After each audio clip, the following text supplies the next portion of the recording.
Hello दोस्तों, स्वागत है आपका अपने YouTube channel Rohit Goswami law classes में। और आज हम आपको कराने वाले हैं LLB first year same second. LLB first year second same का जो हमारा फर्स्ट पेपर होता है ज्यूरिस। अब जब हम सेकंड सेम में आ जाएंगे तो ज्यूरिस का पार्ट सेकंड आने लगेगा, तो हम इसे पेपर फर्स्ट यानी ज्यूरिस सेकंड बोलेंगे। LLB first year second same है जो हमारा फर्स्ट पेपर होता है और जिसे हम ज्यूरिस सेकंड बोलते हैं, ठीक है, यानी विधि शास्त्र द्वितीय। यहाँ पे लिख देता हूँ विधि शास्त्र द्वितीय। देखो, हमने आधा इसका जो भाग था हमने पहले LLB फर्स्ट सेम में पढ़ा था। अब आधा भाग जो हमारा बुक का है वो LLB सेकंड सेम में आता है। अब बात आती है कि हमारे LLB एग्जाम में कौन से क्वेश्चन ज़्यादा इम्पोर्टेंट होते हैं, कौन से क्वेश्चन इम्पोर्टेंट नहीं होते हैं और किस आधार पर हम तैयारी करें। तो उस आधार को देखते हुए हमारे जो प्रीवियस ईयर के जो हमारे पेपर होते हैं वो सबसे ज़्यादा इम्पोर्टेंट होते हैं हमारे लिए। तो आज मैं आपके लिए लेकर आया हूँ प्रीवियस ईयर के पेपर। हम उनको देखेंगे, उनके आधार पर हम अपने पेपर की तैयारी करेंगे जिससे कि हमें आसानी हो अपने पेपरों की तैयारी करने में। तो आगे चलते हैं। LLB सेकंड सेमेस्टर एग्जामिनेशन जून 2015, jurisprudence second, legal concepts. Time है हमारा 3 आवर्स का यानी 3 घंटे का। मिनिमम मार्क्स यानी जो हमारे पूर्णांक हैं, जो अंक हैं, वो 100 का पेपर है हमारा। आगे चलते हैं। नोट सभी खंडों को निर्देशानुसार हल कीजिए। खंड ए, यहाँ पर खंड ए दे रखा है, यहाँ पर सेक्शन ए।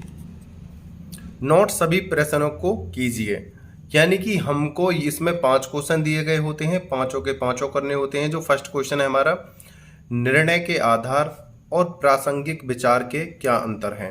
सबसे पहला क्वेश्चन हमारा ये है। दूसरा देखते हैं, विधि और नैतिकता के बीच क्या संबंध है। विधि यानी कानून और नैतिकता के अंदर क्या संबंध है। द्वितीय क्वेश्चन ये है। तीसरा है, औपचारात्मक दायित्व के सिद्धांत का वर्णन कीजिए। फोर्थ है, प्रतिनिधिक दायित्व के सिद्धांत से आप क्या समझते हैं।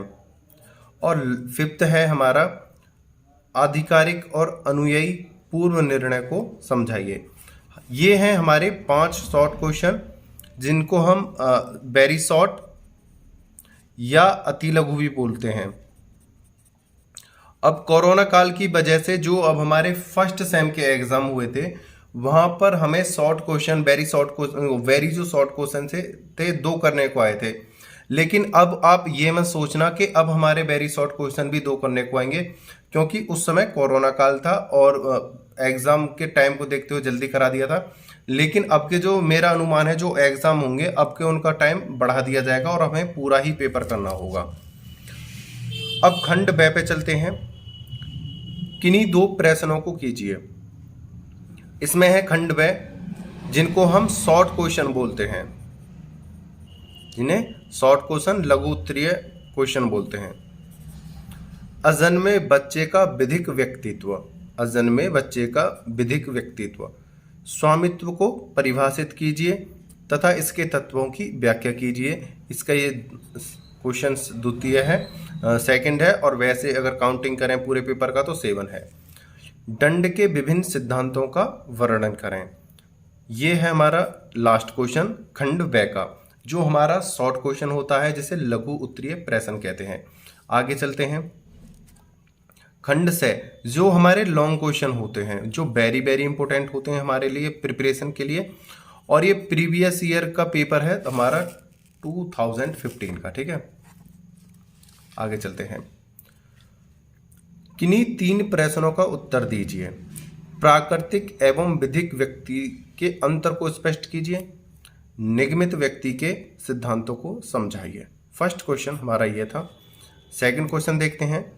सर्वोच्च एवं अधीनस्थ विधायन से आप क्या समझते हैं। अधीनस्थ विधायन की विशेषताओं को समझाइए। द्वितीय क्वेश्चन हमारा यह था। थर्ड क्वेश्चन पर चलते हैं, जो वेरी वेरी इंपॉर्टेंट क्वेश्चनों में से एक होता है, लिख लेना, ध्यान रखना। आधिपत्य यानी कब्जे से आपका क्या अभिप्राय है? आधिपत्य के आवश्यक तत्व कौन से हैं? आधिपत्य के विभिन्न प्रकारों को समझाइए। यहां पर हमें लिखना है समझाइए।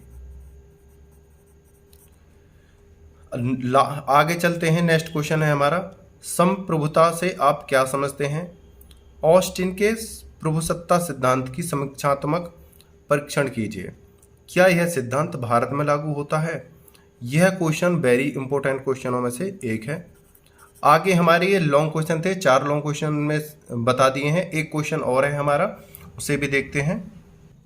हमारा जो नेक्स्ट क्वेश्चन है 2015 यानी 2015 का लॉन्ग क्वेश्चन का, अधिकार एवं कर्तव्य परस्पर संबंधित हैं, वर्णन कीजिए और भारत में इस संबंध में जो स्थिति है वह स्पष्ट करें। यह है हमारा 5 नंबर का क्वेश्चन लॉन्ग क्वेश्चनों में। एक बात मैं आपको बता दे रहा हूँ, जिन बच्चों ने अभी फर्स्ट सेम के एग्ज़ाम दिए थे उनके अभी 1.5 घंटे का पेपर हुआ था, क्योंकि कोरोना काल की वजह से और टाइमिंग कम था उसके देखते हुए। लेकिन अब जो आपका लॉन्ग क्वेश्चन आएंगे, यानी जो अब आपके एग्ज़ाम होंगे, वहाँ पे आपको 5 लॉन्ग क्वेश्चन दिए होंगे। 5 में से आपको 3 लॉन्ग क्वेश्चन करने हैं। मेरा ये पक्का अनुमान है अब के आपको टाइम की शॉर्टेज नहीं दी जाएगी, ना ही आपको क्वेश्चन की शॉर्टेज दी जाएगी। अब के आपको पूरा ही पेपर सॉल्व करना होगा।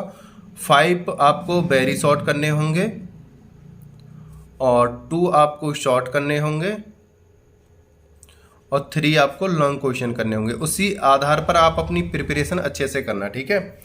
और आपसे एक बात कहना चाहता हूं, अगर आप हमारे यूट्यूब चैनल पर नए आए हो और आपने अभी तक हमारे यूट्यूब चैनल को लाइक शेयर एंड सब्सक्राइब नहीं किया है और ना ही अपने किसी ग्रुप में आपने इसे शेयर करा है, ना ही आपने किसी को बताया है, तो आपसे रिक्वेस्ट करता हूं आप अपने कॉलेज ग्रुप में कॉलेज फ्रेंडों को आप इसके बारे में ज़्यादा से ज़्यादा बताओ, जिससे कि आप उनकी मदद कर पाओ, ठीक है। और आपसे एक बात कहना चाहता हूं, आप हमारे चैनल पर कंटिन्यू बने रहिए और कमेंट करके बताओ आपको यह वीडियो आपको कैसी लगी और हमारी वीडियो से आपको कितना लाभ हो रहा है। और जब आप सेकंड सेम में हो और जब आपके पेपर आ जाएं पास, तब आप देखना कि आपको इन प्रीवियस ईयर क्वेश्चनों से कितना आपको बेनिफिट मिला था। आप इन क्वेश्चनों को उतार लेना किसी पेज पे और इनमें से इंपॉर्टेंट क्वेश्चन जो मैंने बताए हैं, हालांकि इनको एक एक बार अपने जो मैं आपको क्वेश्चन कराने वाला हूं इनको अच्छे से देख लेना। ये हमारे प्रीवियस ईयर के क्वेश्चन हैं। उम्मीद करता हूं आपको यह वीडियो अच्छी लगी होगी और वीडियो को अंत तक देखने के लिए धन्यवाद। टेक केयर, बाय बाय, जय हिंद, जय भारत।